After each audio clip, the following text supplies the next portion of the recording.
Hey YouTube, it's Killer GB back here again, and I want to discuss another issue with you guys. It's the Matthew Santoro plagiarism issue that's going on YouTube right now. I watched the GradeAUnderA video the other day that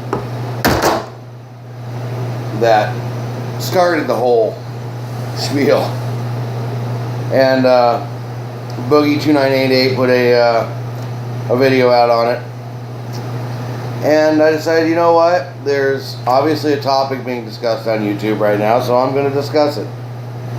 Now, my own personal opinion, do I think Matthew Santoro plagiarized list for his own video? And I would like to say I describe myself as, I would say, a literalist or a realist. So, in my own personal opinion, did he plagiarize the list versus lists? No. And my reason for this is, it says that it needs to be transformative in nature. Well, how much more transformative can you be from taking it from literature, words written on a web page or a piece of paper, as it would be back in the old days, to video form? That's pretty transformative, going from words to video. And not only that, but Matthew Santoro is using his voice, his words, his sound coming out of his own mouth to make this list, or to repeat this list. Now, by the definition of the law, that may be just copy and paste. But in literal terms, everything is being transformed at all times. And you can't get away from it. I mean, change is the only constant in the universe. So, by my own definition, no, he didn't. He didn't plagiarize anything. He found something on the internet, found it was quite interesting, wanted to repeat that to the world in his own voice, in his own sound that nobody else can recreate. His voice is his voice. Yeah, you can have people that try to impersonate him, but still, if that's the case, why don't they get impersonators for plagiarism? I mean, come on. Yeah, he did copy. From what I can see, the evidence that I've seen so far, he has copied the list versus list. But by realist definition of transformative, yeah, he transformed it from one form, written form, to another, video, audio form. So yeah, okay. Now, do I approve of this? Well, that's a different story altogether.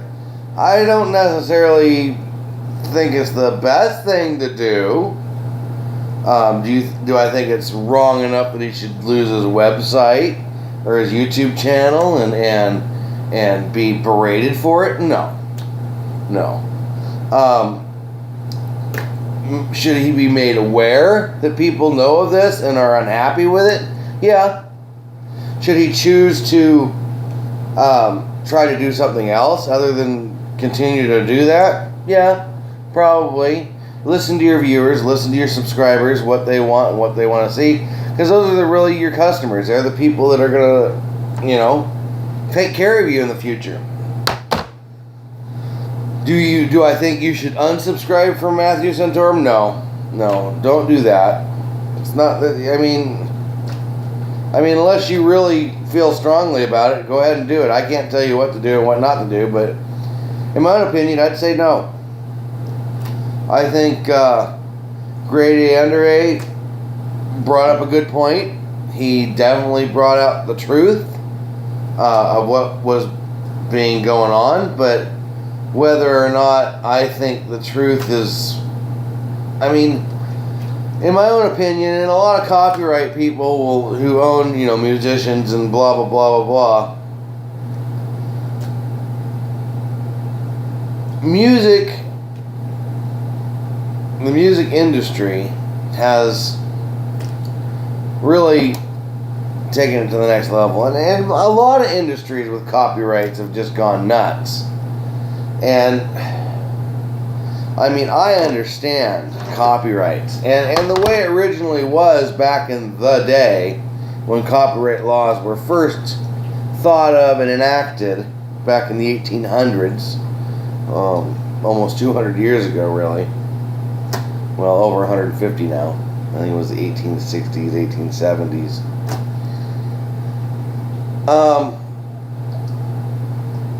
It was set up originally for 20 years. You write a book, it got popular, it got copyrighted for 20 years. And after 20 years, people were able to take that content and rewrite it and make profit off of it. They could just recopy it, put a new page or a new picture on the front, and make money off of it, as far as I know. I mean, they're doing it with Mein Kampf now, with Hitler's, Hitler's writing Mein Kampf, because I think it was 50 years after what it got to extended to when Hitler died, was copyright laws were extended 50 years after the owner's or creator's death. And we're coming right up on 50 years with Hitler. I think this year is it. Or maybe it was a couple years ago. But anyways, besides that, I'm a literalist, a realist. So I say literally, Matthew Santoro transformed it. Transformed it from your text on a page, a web page, to audio and video. So it's pretty simple as that. I don't know if you guys are going to like this video or not. I sure hope you would like this video, but in my own opinion, like I said, I don't think he did. I'm not, happy that he did what he did. It's not my area of wanting to do anything like that. I'm not wanting to, copy. Well, don't get me wrong. I do that. I have downloaded a few videos that I find really funny and interesting and popular, and re-uploaded them onto my YouTube. I don't have any problem with that. And if somebody wants to make a monetized claim against me, then I will accept it. I have no problem with that. I'll accept, that it's monetarily owned by somebody else, and if they want to make the money off of it, fine, okay. I've done that with a few of my videos already. So, I don't care. I'm not trying to rip anybody else off. I'm just trying to show what I like, what I think is interesting and cool. And I kind of feel that's what Matthew Santoro is doing too. Is he just likes lists versus lists, thought it was cool, and wanted to share it with the rest of the world. I mean, could Listverse hope to get that many views from their list? They probably did, but they probably got a whole hell of a lot more from Matthew Santoro. Now, not linking the site that you're getting this information from, I don't agree with. I think Matthew Santoro should be listing on his YouTube site what his information is coming from, how it's coming about. That I don't necessarily agree with. I mean, if you are pretty much copying and pasting somebody else's stuff, you should say, hey, this is where I got it. But to not claim any money on that, because, I mean, it took him work. It took him time sitting down in front of the video. Probably had to take a few, cut scenes. Had to redo it, retry it, set it all up, buy the camera, pay for the camera. There's a lot of stuff that was involved with him just making the video alone. Rather, it wasn't like he just sat down, set all this stuff out, and then that was the end of it. It's not like that. I think Matthew Santoro's website and his videos are a little more involved with that.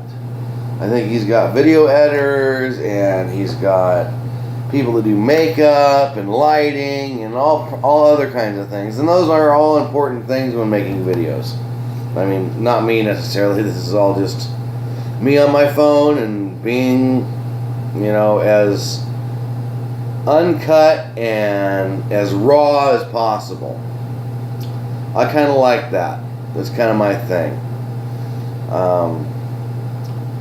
Some people like the cleaned up stuff. Not me. I'm not really into the cleaned up thing. I mean, tell me if you guys want to see cleaned up videos. I guess I could clean them up, put in some cutscenes, and try to make it so you hear me more. Let me know. But anyways, guys, that's my own personal opinion. Don't forget to like, share, and subscribe. And put a comment down in the comment below. Tell me what you think, and tell your friends. You have a great video, guys. Enjoy.